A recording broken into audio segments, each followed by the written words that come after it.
The Monte and the Pharaoh Show is brought to you by... Because wine is your second favorite four-letter word.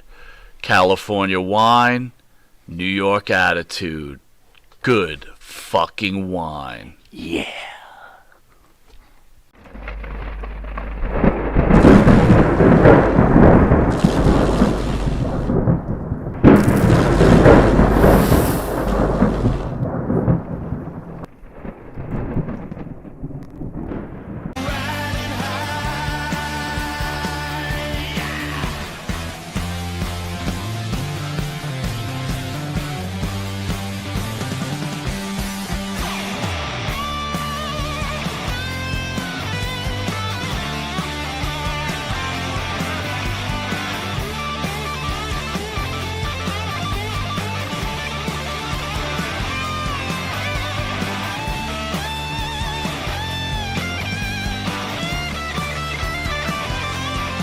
Friends over there, don't you ever reach out and say, yo, what's up? Help, hook up. Well, I'm ashamed to say I said that to him once. I said, hey, Bubba, what's going on in these booking meetings? Why ain't I getting a good deal on his? And he goes, you're not nobody's favorite. Nobody's bringing you up in the booking meetings. I go, what about you? He goes, well, yeah, but I got my own stuff to bring up. And this is when you said he was booking, right? Yeah, right. He didn't tell me that. But he said that nobody was bringing my name up in the booking meetings, so I was being overlooked, which is ridiculous. If they're flying me in, why overlook me? Other than Eric Bischoff and those guys but purposely trying to make the show bad. But you just said, what about you? Right? Okay, he didn't really have an answer for that. Oh, now you turned me the other way. Now I'm mad. Now he's back to being. Now I'm back. Now he's back to get the tables and put him through it. This is unbelievable. And that's one thing. I like Bubba and I love Devon. I love them both a lot. But like when then he called me when Melissa died. Okay. But okay. It's a little late on reaching out. He should have reached out sooner. But it wasn't. I don't know how to explain it. But he has called me in the past few months and not too long ago. And it's hard for me to talk about this. But when I was gonna go to WCW, I had a secret meeting with Kevin Sullivan, J.J. Dillon, and they go up to room whatever. So I went up to the wrong room and there was a bunch of the WCW booking team was there. And I walked in the room and turned around and walked back out. And one of those guys went and called Paul Lee and said I was there negotiating the contract.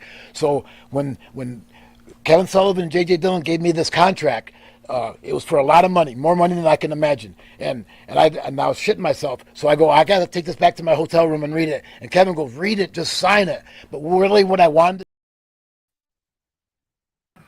Hey, Jimmy, how are you, buddy? Good. What's going on, bro? Another week. Another week, huh? Yes, sir. There it is right there, by the way. There's one of the greatest guests we ever had. Right. Well, let's speak about it earlier this week. The wrestling world lost the iconic ECW legend, Sabu, who I knew you were a huge fan of, Jimmy, especially in ECW. And I remember when he came in studio, how excited you were. So I'm going to kind of turn it over to you and you share your thoughts on Sabu, the wrestler, and then maybe we could discuss about Sabu, the guest or the person that we got to know a little bit. So go ahead, Jimmy. Sabu, the wrestler, if there's a Mount Rushmore for the Extreme, he's obviously on it.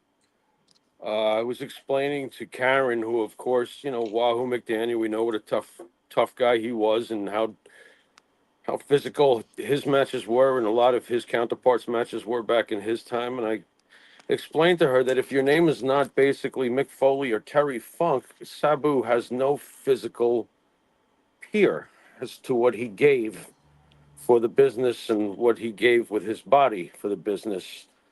I always found him fascinating, and everything has to work for a presentation to get over. Sabu's entrance music in ECW, the Arabian feel to it, was majestic.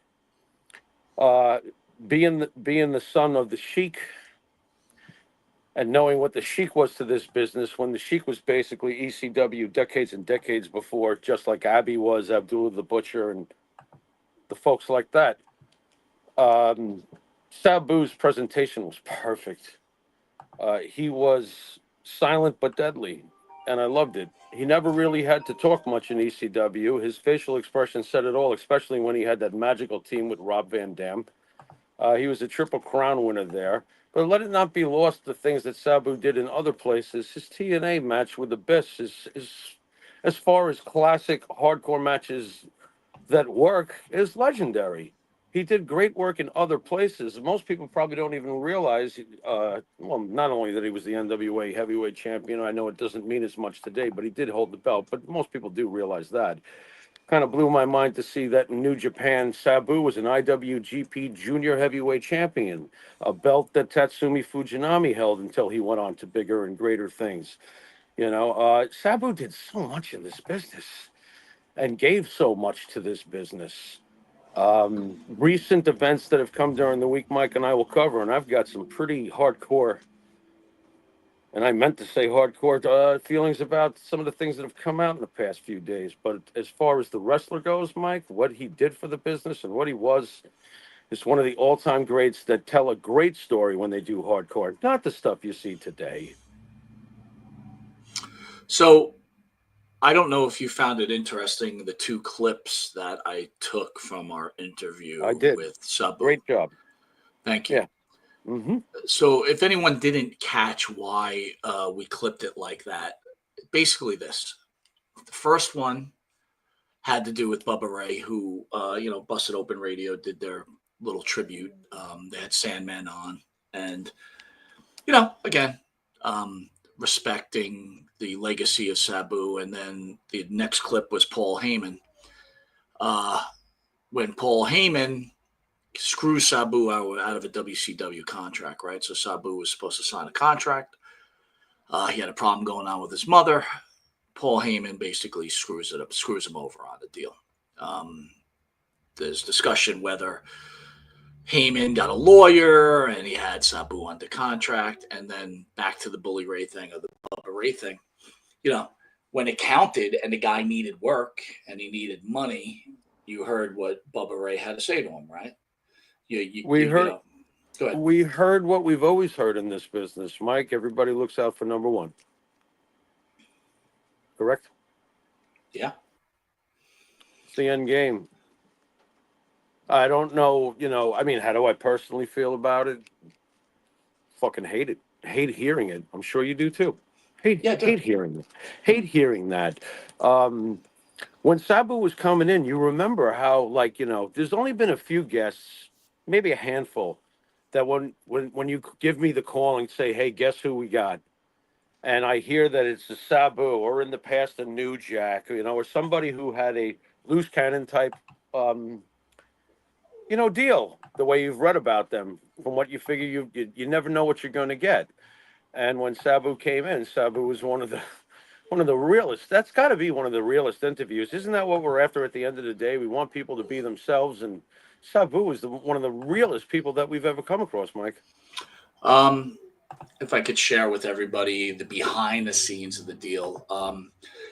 Listen, Sabu, iconic figure. I wasn't a super ECW guy. If I would be lying if I told everybody, oh yeah, I was a huge fan of ECW.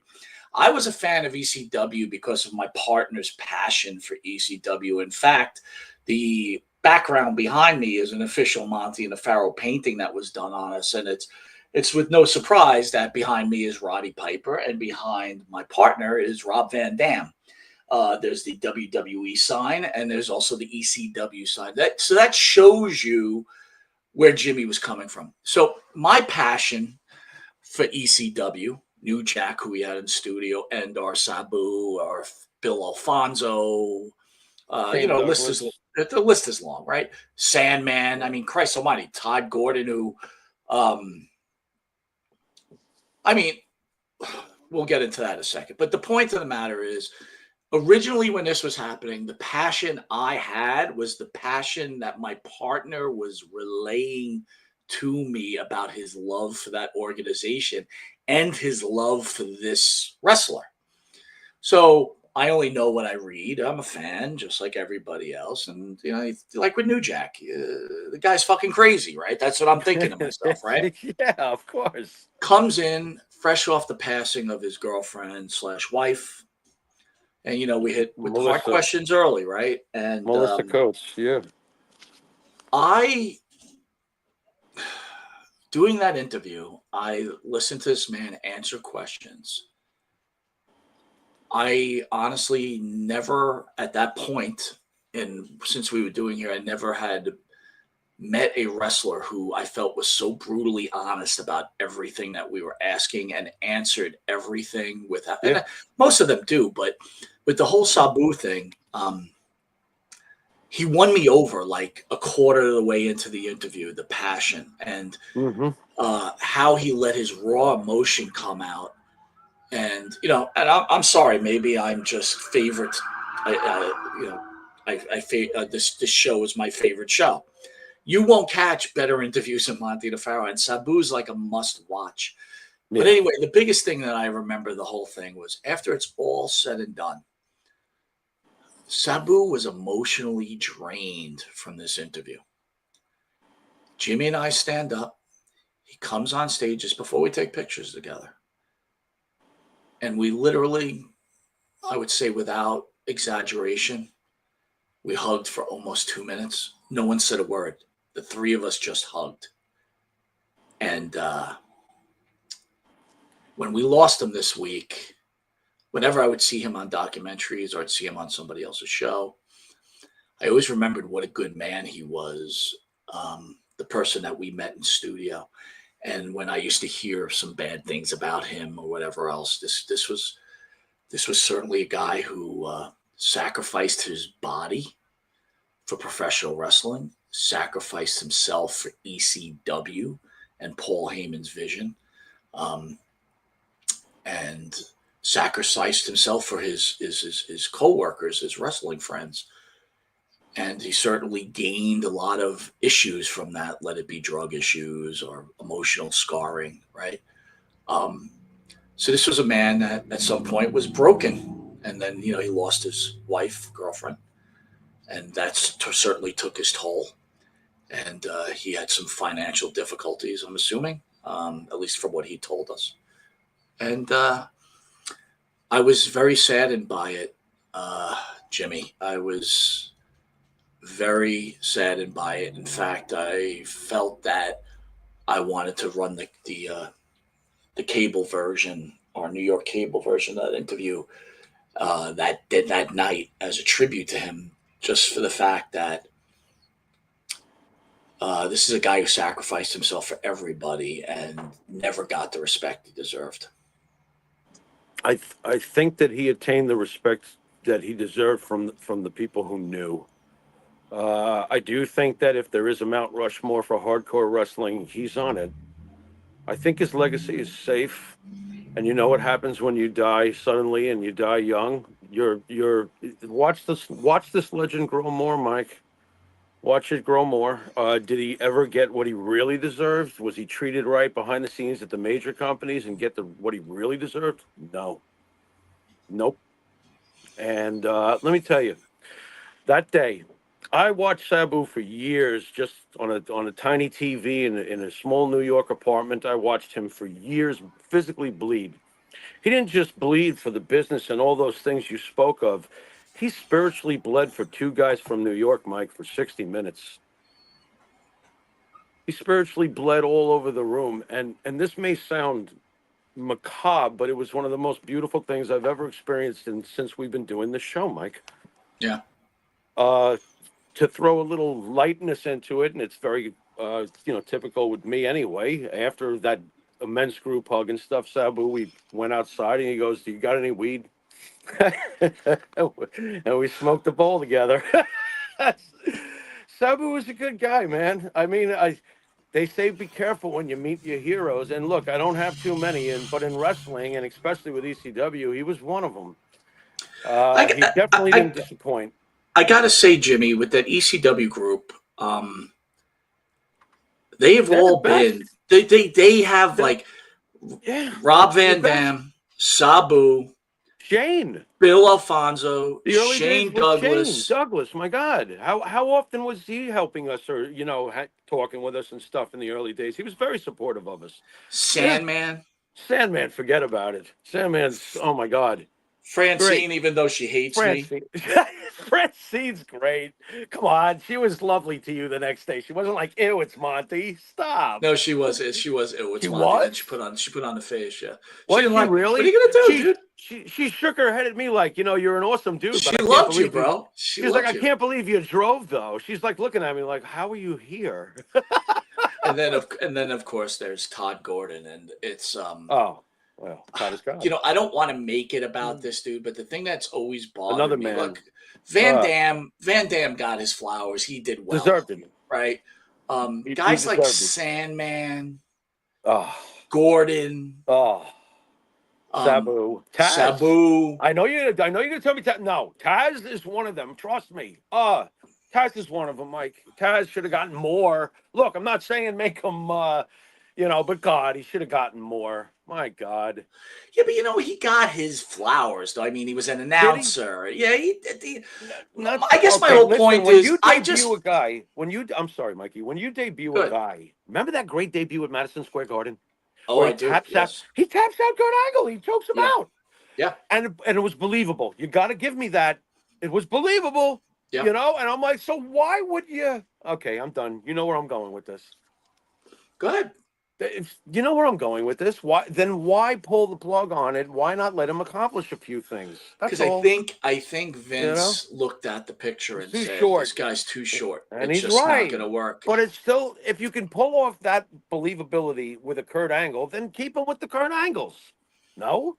Why does he have to get in the ring with a Drew McIntyre? Listen, type? I can't don't know. argue with you on this Gotta be a because way when around Taz came, I was excited for Taz. I liked it, Yeah, Taz was awesome in ECW. But the thing that still bothers me, and even when I saw the interview, I think to myself, like, Paul, no one owes anybody anything. No, but that's how it but goes. in my heart of hearts, a guy like Paul Heyman, who is ultra talented, and I guess if you were to turn around and say, just put it in a role-playing thing, in a gimmick thing, he probably could be recognized as the greatest manager of all time. I couldn't argue that point. He's in the conversation, of course. And he certainly has a brilliant mind. But at some point, don't you feel? Mm-hmm. We asked Sabu this, and I asked Gordon this every time I talk to him because it bothers me.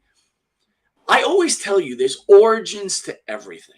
Mm-hmm. And if you're fortunate enough to make all this money, okay, and I understand you got kids, you take care of your kids, and you want to take care of your grandkids, and blah, blah, blah, blah, blah. But there's origins to something. Guys like Todd Gordon, the Sandman. Look, the Sandman probably made a ton of money, went to WCW. You know what I mean? But again, without these guys, you're not there. You're just not. Don't forget Raven. Trust me. Dude, the list is long. I know I'm forgetting a bunch of people. Who's the guy that was the manager, the crazy guy with the neck brace? What the fuck was his name? What, Gertner? Gertner, yeah. Well. If it isn't Mike Monty. Oh, yeah. There was just so much talent. Don't forget little Spike Dudley. There was just so much talent in that company. It was really special, too. It was like, it's funny. We make fun of it, but it was our little secret. Bro, it was on cable in Madison Square Garden Network at 2 o'clock in the morning, and I'm staying up to watch it because I know that the presentation is way different, but I'm getting that it's my little secret vibe that we used to get watching at midnight on Channel 9 back in the day. It was beautiful. I remember when I had guys working for me, and I was a WWE guy, and the WCW got hot, whatever else, and they're like, dude, you got to watch ECW, And like I said, my passion for that came from you. One thing I want to bring out that I found pretty disappointing, right, is Joey Janela comes out. I guess he's the guy that had the last match with Sabu. So well aware of Joey. I know all about him. Been watching him for years. Go on. He's claiming that Sabu took this drug, cretin, which I heard was a natural painkiller. So I don't even know what that means. But I wanted to ask you your thoughts when you heard this. Were you pissed off? Like you have to come out with this. Like you have to. Mike. Thank you, Mike. I'm glad you took this direction because that's where I alluded to earlier. This is exactly how I feel about it. Why the fuck? You know what's funny too? I don't know if you watched the final match that Sabu was having with him, but afterwards Joey got on the mic. Now Joey ran that whole promotion. Not sure how fully aware you are of his promotion. He's been doing this for years. He wrote the scripts. He booked everything, whatever. Okay, so after the match, he's like, you're my favorite wrestler ever. He's saying to Sabu, and I thought about it. Here's a guy working his idol because Sabu's not cold yet, Mike, and we have him coming out and telling everybody about this. Why would you do that? Why would you do that? And by the way, I looked into this. This thing that he took before the match. This is one of those things. It's almost like your penis pill at the local head shop. It's like ginseng stuff and whatever. It's a natural supplement. It's a gray area because I don't think the FDA approves any of that stuff, either that or the pills for your pecker, But to come out with this, it's not like, I did an 8-ball with him or he bought a fucking, ounce of heroin. Why even come out with this? I agree, Mike. Jimmy, I almost think it's You just respect, said he's right? your favorite Respect wrestler of all time, and you're doing this. Well, like respect, right? So let's be fair, right? Sabu just never got the respect that he deserved, right? He just never got it. Mainstream, no. And then you're going to take a giant dump on this fucking guy the day after he passes away. I mean, what's the point? What's the point? What if he took heroin? Who cares? What's the point? So let's ask ourselves this question then. What is there to gain when you say what's the point? What is there to gain by him doing that? More people now talking about him. Wow, man, that's low. Yeah. That's low, bro. That is I'm sorry, and I like Joey Janela, the wrestler, and I've never disliked him on anything. He's a good hardcore wrestler, never got a chance either with the big time as far as I'm concerned, but really good at what he does, for a long time. I've always liked him. He should be ashamed of Jimmy. He should be ashamed of himself. When I heard this, I'm like, that's a douchebag move, because at first when I heard it, I was talking to Karen about it. I'm like, what the hell is this stuff? She's a nurse. She's been a nurse forever. I'm like, she's like, I never even heard of it, And then I started reading up on it, and it's just one of them supplement things you get in a fucking head shop, bro. It's not something that's gonna. It doesn't seem to be something that was gonna kill. I don't even like. There's no point, Mike. Well, you know what his point is? His point is, let me say this, then Monte The Pharaoh, for example, will go find this last match that he had with Joey Janela, and then we're going to go see if he was high, right? Any way to get you eyes on you. But where's your moral fiber, man? Yeah. Let's have some moral fiber. I mean, look, good. And I'll tell you what, over the next few days, let's see if anybody else has the balls to say what we're saying. Of course because that's how it feels. Of course not. That's how it feels. Look, I'm gonna even roll it. I'm gonna roll it into this, Jimmy. Talk about like cheap shots, right? And I want to get back to Sabu because I want to close it. But like, here's a perfect example. Hey, we need attention, so we're gonna have the Ku Klux Klan in our wrestling event. What is that? That's who's gonna wrestle. Let's do that also. What company is this, Mike? I can't see it because of the shades and shit. I gotta Lucha Libre Arena La Rista. There's swastikas in the corner, Ku Klux Klan. This is top notch, Jimmy. This is top notch independent wrestling we've got going on here, man. People gonna buy tickets to this? Dude, if they do, they should be ashamed. You know what? I am so fucking numb at this point because after all, we throw Hitler in the same sentence with other folks nowadays. I can't. Oh, wow, what a shock. You know what? Who's going to do anything about it, by the way? Nobody? What is this? No, you know what people have to start doing? They have to stop going to this shit. Yeah, stop supporting it. That poster is an open book on I hate Jews and I hate blacks. There you go. What the hell is going on here? Who the hell would support this and think it's okay? Well, it looks like if I have a count, every one of these wrestlers that are on this card support this type of nonsense. And every one of them should be banned. Oh, I'm sure every one of them has a keyboard handle where they tell other people how they should live their lives and that their moral standards are wrong. Dude, we got a sick world going on, and now everybody can just get on a forum. This is out of control, bro. I don't. Again, It's just out of control. I'm lost. I'm Yeah, lost for words. I'm lost for absolutely, words. In absolute fact, garbage. this is why I personally try. I just don't support independent wrestling because there's no control. It's just a bunch of fucking Well, this is just an extreme, nonsense. horrendous Is it really example. But extreme? my Joey God. Janela's been in the industry. At what point do you not realize that saying this about an iconic guy like Sabu just to get a cheap eye on yourself for a couple of Right, days? Like right. look, Oh, his fans are going to let's back him no matter what. He's got a small crowd. let I me ask you understand this. that. How But does a guy like Bubba smaller crowd. Ray, Bully Ray, sit there and do this, oh, I love Sabu bullshit, when the guy really needed you, you weren't there for him? I mean, it's not coming out of my mouth. You heard it out of the guy's mouth. Yeah. Yeah, you know what? I'm not gonna. This is where I play Switzerland, but it's really how I feel. Never gonna question whether or not Bully Ray loves Sabu. Not gonna question that, but there was key moments in his life, as we're pointing out, where you could have probably done more, or So possibly done uh, more. I mean, I don't I know. want to challenge you with this, Jimmy, and it's Go fine ahead. that you're not going to say, but I'll challenge this.